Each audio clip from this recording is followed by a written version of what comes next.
Stephanie Hansen, and you are listening to The Makers of Minnesota, where we're talking to cool people doing cool things. And today, I always love it when I record out of my house, and I love it when I get two sassy ladies that come. One's wearing a hat. They've got their high-heeled boots. They look like they stepped right out of an Instagram or a fashion magazine.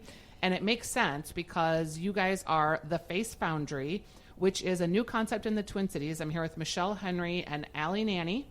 And I'm just curious about you, number one. You both have like amazing eyebrows. You're fully made up. It's 10 o'clock. I've already done like morning drive, so I look like hell. But did you guys, were you friends growing up, or how did you meet?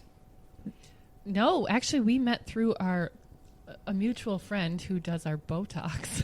Yes. Really? Oddly enough, Botox bringing people together. Okay, this is a terrible question to ask, and you're not supposed to ask, but how old are you? I'm 84. 84. 17. Because you have I'm like looking at them, and you're for sure not 40. I'm 26. Okay. I'm 35. And so you guys are Botox maintenance people. Like, you are the people that they say to start the Botox early so that these wrinkles never form. I do Botox. I'm so like, fill me up as much as you can. Not to like look crazy. No. I just want to look refreshed. I think preventative aging is what I'm all about. Yeah. And I can totally I'm like, look at, because you look like you are just stunning. Oh, well, thank you. Yeah, both of I'm you. pregnant and I can't get Botox right now. So okay, so about you to haven't. sag. No, not at all. Can you not get Botox when you're pregnant? I did not know that. Nope. Okay. So, and you can't, you're not supposed to dye your hair. Do they still say that? Oh, no. Because there's other chemicals that aren't like formaldehyde. I think there's so many products that have like gotten so much better over the years that you can do a lot of things now with pregnancy. They typically say wait after that first trimester, but I dye my hair and everything was fine with my first. Sure. So you're your second baby. Yep. How far along are you?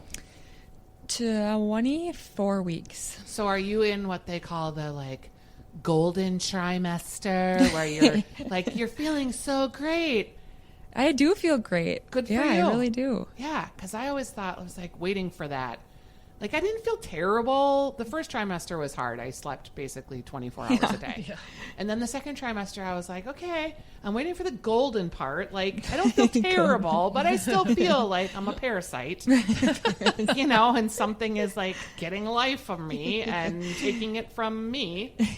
But other than that. Basically what's happening. Yeah. Well, welcome to the program, you guys. Thank you. You met through your Botox lady. And she was like, hey, you two seem like you'd have a lot in common and you should meet. Basically, yes. Yeah.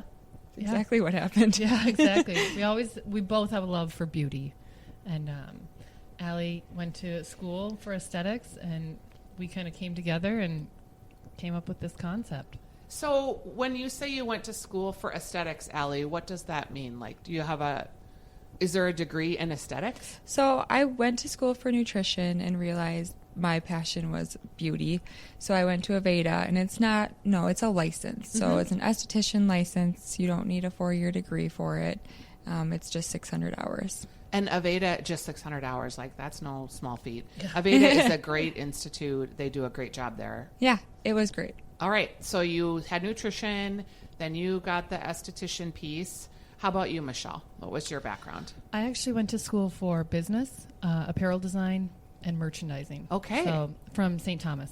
Yeah, so you guys could be a wicked pair. Yeah. I before this, I had a screen printing business. You did? So, yeah, I saw in your bio that you had. Yes, I was in printing. Oh, yeah, same. I sold my screen printing business about 11 years ago, and I started an apparel company called Primp, and then sold that last year when Allie and I partnered up and started the Face Foundry. Okay, so Face Foundry, could you guys explain what it is for the listener? Yeah.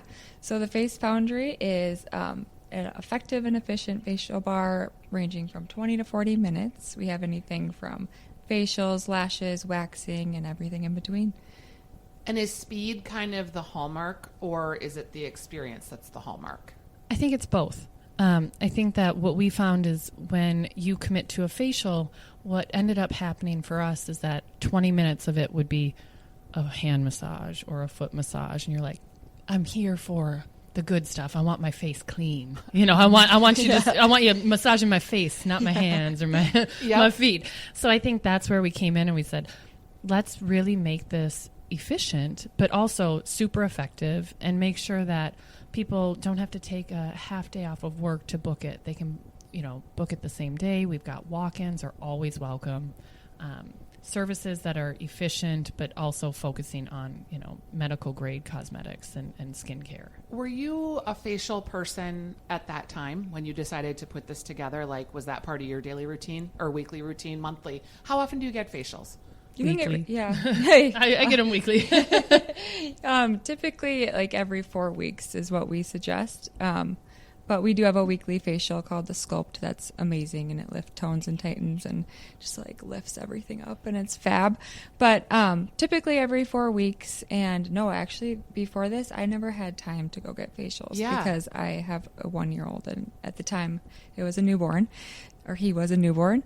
So I think that's what really drew me into this concept with Michelle, is because I don't have that time, and either did she with her young kids. So we wanted something we could just pop in and get that effective service done.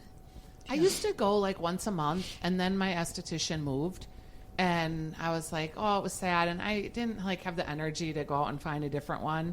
But I have to say, thinking back, like we are just so dry in the state of Minnesota. Oh, yeah. So dry. Like, oh my gosh, yeah. I am just constantly slathering on basically petroleum oil practically on my face to keep it going. And it's hard to find like just someone that you can go to every month that knows what your plan is. And I do like the idea of having like a more regular visit with someone. Yeah. And that was something that was really important to us. Not only is our staff extremely trained, we really pride ourselves on a longer training program, but we have monthly facials as a membership. So it's called the Facial Maven. Okay. You go in once a month. You get discounts, specialty products. You get so it's like that consistency. I love that. Yes. Yeah. So you really get to bond with your esthetician, and they really get to know your skin and develop a good routine for your skin specific needs. So let's back up a second. You guys decide like, hey, we dig each other. We both get Botox together, and we love face stuff. And that's fun. At what point do you are you having coffee and like, hey, I want to start this business? Tell me about how that conversation was when you literally started talking about we're going to have a business together. It was quick. It was pretty quick. Yeah. Like, she turned around and sold her business and signed a lease within 24 hours? It was 5 minutes. 5 minutes. Tell me about that. I signed the purchase agreement for Primp at 10:30, and we had it was 10:25. I knew we had a sit-down meeting with the Galleria at 10:30, and I knew we were going to sign our lease because it was executed. But I knew I could not rightfully run both businesses. It wasn't what was best for both businesses. So I knew that I had to finish one and start the other. Was it hard for you? How long had you had Primp, the screen printing business? Primp?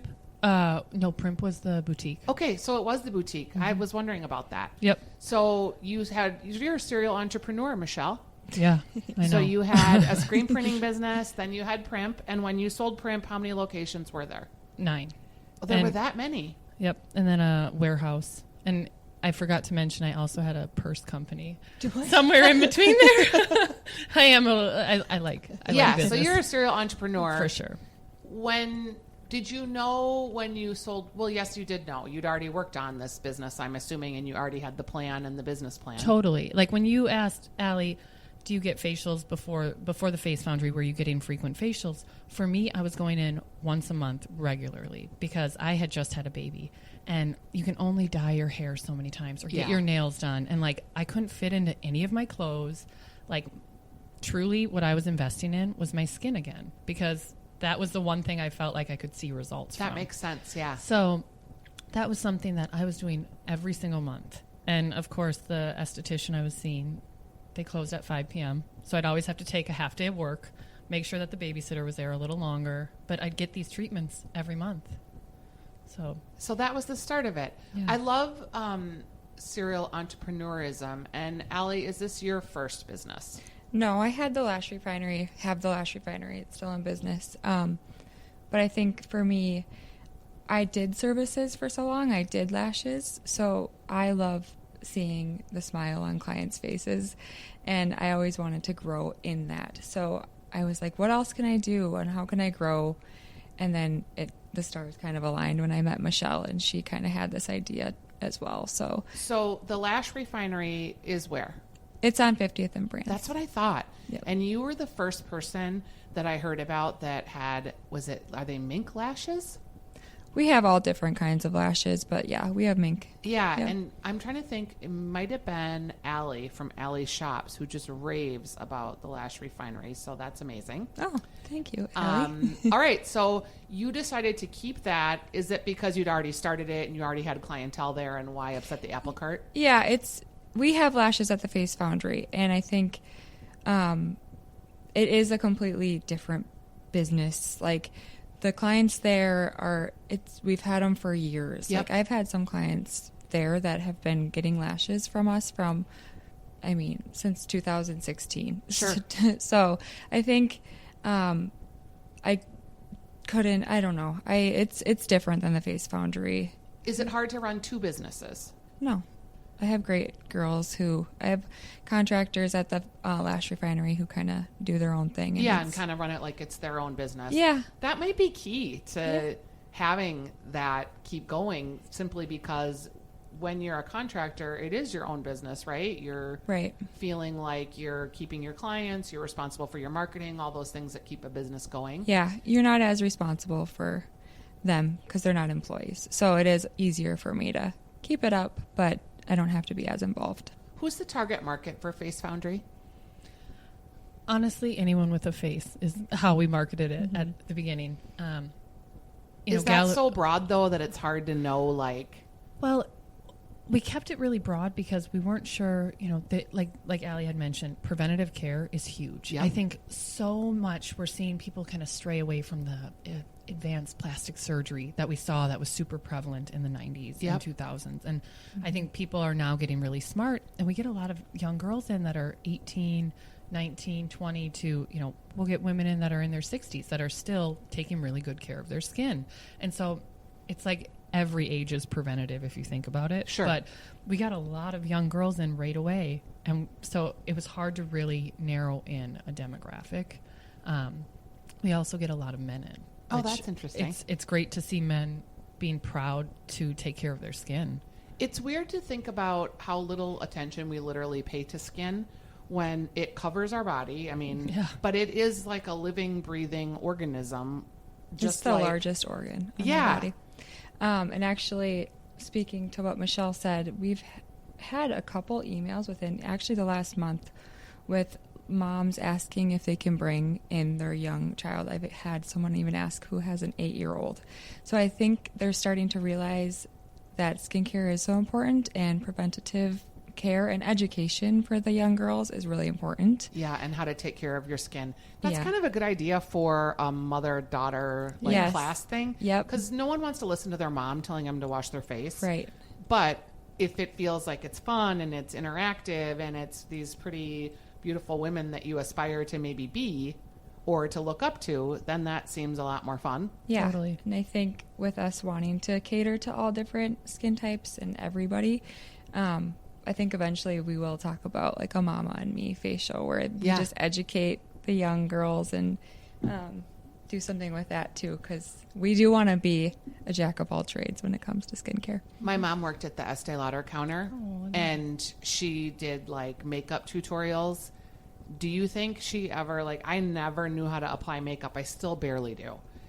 And I mean, I should have gotten that from my mom, right? Yeah. But it was like my mom. I wasn't going to let her touch my face. Yeah, She'd be totally. like, you're wearing too much blue eyeshadow. That is not a good color for you. Yeah, it's like parents when they're trying to coach their kids. That's right. Or teach you to drive. Yeah, exactly. It's like, oh, please, don't tell me how to do this. Yeah. And then all of a sudden it's like, dang it, I wish I would have listened to them. Totally. But- So you guys have a lot of success between the two of you.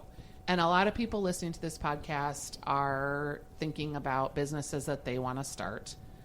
Are there words of wisdom that you just sort of have at the ready when people ask you this question? Because I know you've been asked it before. What does it take?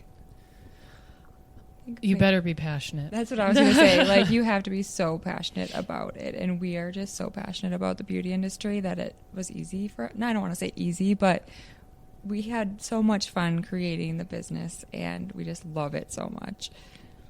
And that gets you through the rough times? Yeah, and making sure that you're surrounding yourself with really smart, positive people. I think that's huge because you can't just do it alone. And so anyone going into a business saying, all right, I'm going to start this. It's like, okay, well, who are you going to have helping you out that maybe can do the tasks better than you on certain items? And so I think that is really important. Our staff is fantastic, and we have such an amazing team behind us. Is it hard for you to decide when to add staff, or did you have a business plan and you knew, like, we can have 6 estheticians before, or do you, like, have you reinvested all the money you're making to, like, get the next location open? Particularly interested in, Michelle, having Primp, you had 9. Mm-hmm. So you must know what that tipping point is of when you needed to add staff or open that next spot. You know, we opened the Face Foundry. We did a soft opening February 22nd.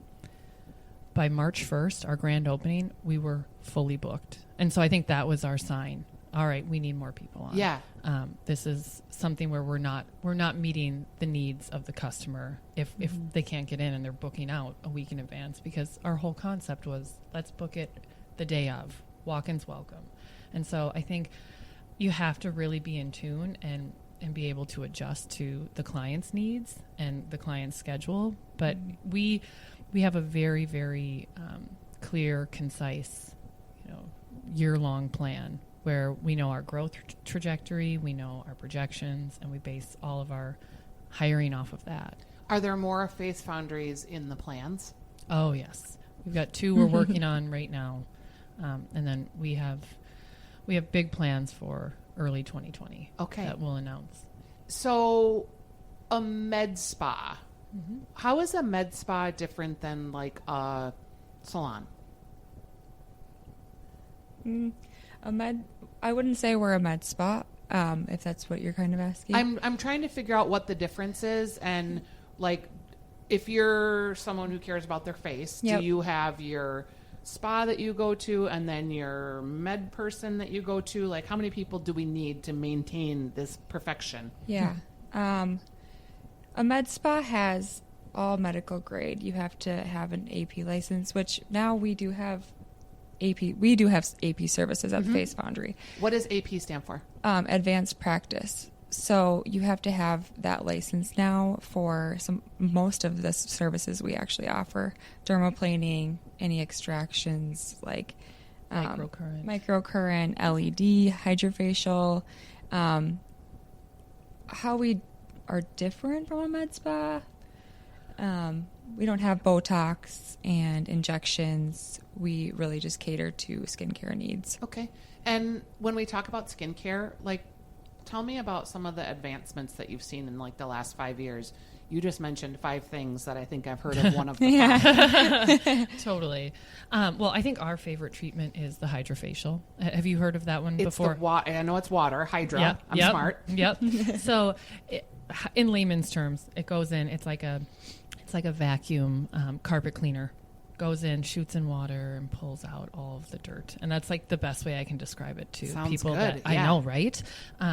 It gets your face so shiny and clean. It's unbelievable. Best treatment I would say we have, hands down.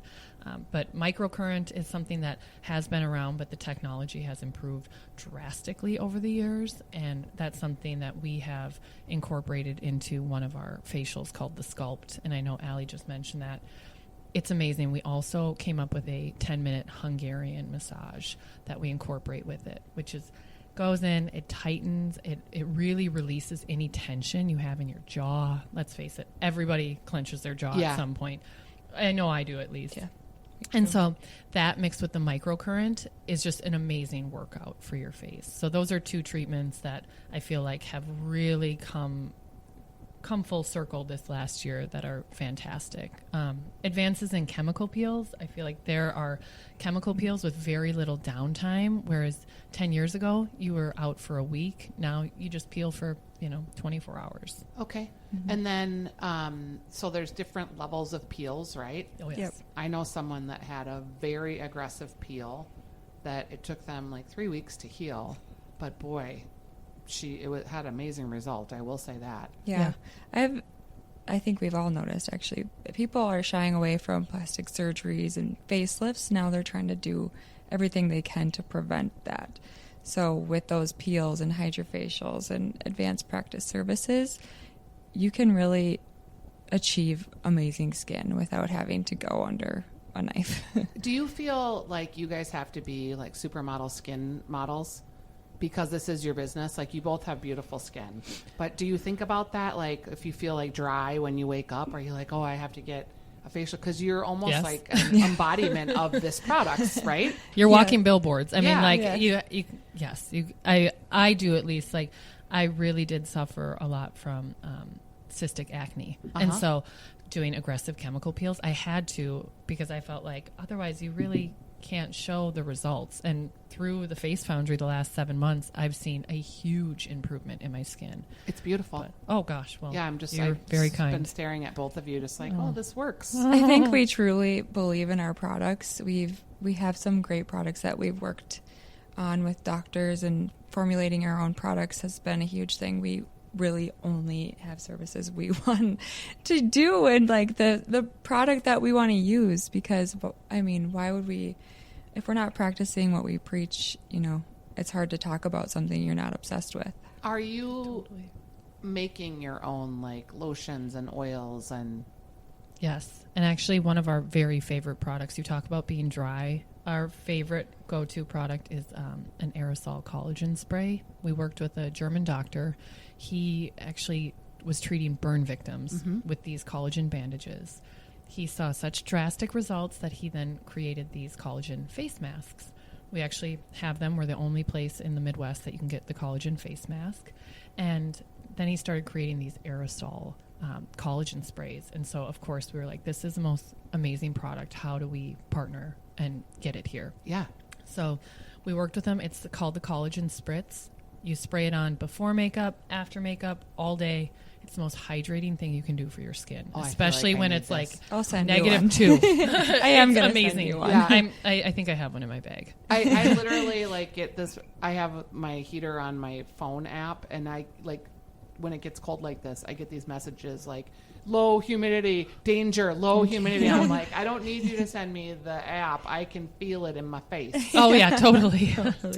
All right, so you guys are creating products. You're in a kind of competitive field. Oh, yeah. So how do you stand out, or do you feel the pressure to like create a brand experience that's different? I think that we're approachable, and that makes us stand out. Like you can come in and get a facial under $100 and it's effective. And I think that we really embraced social media and we showcase our before and afters, which, let's face it, like I think that always speaks volumes. Yes. But we post our daily openings and our openings for tomorrow. So let's say you have the day off sporadically. Yay. Look at our social media posts and see if you can pop in for a facial. It's that easy. Okay, that's interesting to me because I don't think I've seen that before. Exactly. So on, like, let's say Instagram, if we're following you, you'll do a post and say, like, we have openings at these times today, and you can just call and book. Yeah. Actually, we have an app, and you can literally book in under 30 seconds. There's this thing called Quick Booking on it, and it'll show you the openings for that day. You can click on it, and you're already logged in after you log in for the first time. It'll show you your past appointments, your upcoming appointments, and you can click it, book it, and you're on the schedule for the day. Did you guys create that, or are you using a third party? Yep. Yeah, it's our app. It's catered just for the Face Foundry. So, okay, let's talk about that, because creating an app is really challenging for a lot of people. Gosh. Yes. And very expensive.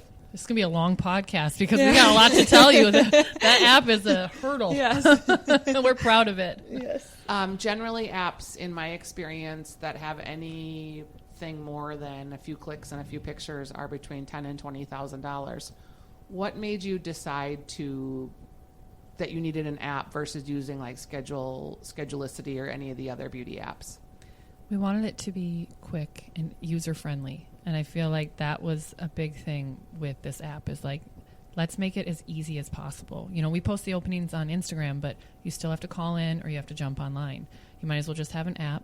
and book it quickly. And let's be real, I feel like people don't want to talk on the phone anymore. They don't. It's just how it's a kind of a drag to get on your phone and call. Like, people just want to get on an app now, and it's just where our world is going. So if I go to your Instagram and I click in your link, am I going to go to your app or your website? So we have a link on our bio that has a bunch of different links. Okay. So like it'll say a download Linktree. our app. Mm-hmm. Yep. Linktree. Exactly. Yep. All right. So you're really in the technology space. How did you know who to hire to make you this app? And did you have it like in your mind what you wanted? We've been working with them for a long time, since the beginning. So I feel like that was an easy assumption that we were going to hire him. Yeah. Yeah. I think that's what really made us choose them for multiple things. Who did you use? He's actually based in India. Okay. His, All right. his name is Yash, and He's the best. is amazing. But he's someone that we took on very early, knowing we could potentially get an app, made. How did you find Yash? Did you use like Fiverr, or how did you get connected? Through our point of sale. Okay. Yep. So it was a connection through that. Okay, so working with someone in India then to create this app, were they sending you like wireframes back and forth, or? It was every day, all day. I mean, chats. Yep, lots of edits, wording, wireframes, approving, going through, the process from, okay, how do we want it to look when they open the app, all the way to, do we want them to have to log in, or do they have to create an account? Yes. Do we want them? It's a lot of little things that we just had to decide for our business what we wanted on the app. And what that user experience is like. Right. Yeah. How did you know, what you wanted? Yeah. Cleanliness. I mean, I think that's when you get some of these apps and you're trying to navigate, it gets so cloudy, where you're like, wait, do I go back? We just wanted it to be so clean and neat, where it's like, listen, you want this facial? Easy, click it. You want this time frame? Easy, click it. This location, keep it so simple. Do people pay online too? It links to their account, yep. And so you can put your credit card in and you could leave and be done. Yeah, our clients actually don't even have to bring a wallet in. We have if they put their credit card in and save it to their file, we make it that easy. They can literally just be like, yep, put it on my card. I do like and that leave. because one of those parts of the salon experience that I don't love is the standing at the checkout line at the end, where the tipping is awkward. Yeah. The do you want to buy any of this stuff is awkward. I never know, is the person cutting my hair getting commission if she sells me this stuff, or does she really think I need to have it? Yeah. I have a relationship now where I think I have it dialed in, but Yeah. it's always just this weird, awkward dance that you're doing at the end of your service, and you just want to get out of there. Agreed. Yeah. And that's why we decided to go cashless. So everything is cashless. And you can tip it very easily at either the checkout or when you're taking notes with your esthetician. Yeah, that's weird too. A lot of places are like, you can only tip in cash because they don't want to pay the 3% credit card fee to tip the employee, which I don't understand that. For have some convenience for your customers. We don't carry around cash so that we can give your people a tip. Right. Exactly. And I think we are such great listeners to what our clients need too. So we've even started incorporating iPads so they don't even have to go to the front desk. That'll soon be our goal, and what we're dialing in is they get to with their esthetician, they can consult. It's all on the iPad. We have all past notes that we can see on both locations, so we know what Edina esthetician did versus North Loop esthetician. That's so cool. Mm-hmm. And then they can check out right at their seat, right on their bed. All right. You mentioned North Loop. You mentioned Edina. Are there any other locations that you can talk about? We're really pushing for St. Paul. Okay. Because we love St. Paul, and we'll just be the first to tell you. I feel like it'll be in my neighborhood somewhere, perhaps. Yeah. We love this neighborhood. Yeah, I live near the Blair Arcade, which is a good esthetician spot, hopefully. There's also the Coven is opening there, which is a co-working environment, which I think will attract a lot of urban folks that are looking for services and Yep. We're kind of in a little revitalization in the neighborhood. Yeah, I think we will. I've spoke to Aaron. I think we will end up partnering with them, especially if we do a North Loop location. Somehow, just maybe do a pop-up shop there. Yep. Or just do something really fun to cater to their clients, or their members, I should say. Yeah, it would be great. All right, I'm going to ask you each we're going to wrap up with your entrepreneurial wisdom. Like, is there like a mantra or something that, like, when you think about your entrepreneur experience, if you were going to tell your younger self, like, what would it be? Allie, should I start with you? Or you can point at Michelle and make her start. Oh, I can start. I think make sure you love what you're doing. It's a lot of work. So I think to the passion piece. Yes. Be passionate about it. I think looking back, I don't think I could have worked, day in, day out, sacrificed a lot of time away from my kid if I didn't love it as much as I do. How much do you work? When do we not work? All the time. Yes, we work. We work Monday through Friday. Even on the weekends we're working. Yep. You don't really shut off as business owners. So Yep. I felt like that experience too. How about you, Michelle? I would quote Henry Ford. I love him. I always think he has the best. Have you seen Ford versus Ferrari? No, but I really do want to see that. It's apparently dynamite. Really? Yeah, Okay. like for a car movie. I was like, I don't want to go see a car movie. And my mother-in-law was like, yes, you do. It's a great movie. Really? Yeah. Okay, I'm going to put that on my list. Whether you think you can or you think you can't, you're probably right. And I love the idea of think positive, manifest what you want, because I do think in business it's so important to really be positive, because there are a lot of hard down moments, where you're questioning yourself. And I think that's where you really have to channel in and say, I can do this. I will manifest this. A long time ago, 12 years ago, I was riding my bike to my first build out. I had no gas money. I didn't even have a car. It was hard. But, we got to where we are right now in building businesses because we believed in ourselves and we manifested something really great. Do you remember the book, The Secret? I love the book. I read that every day.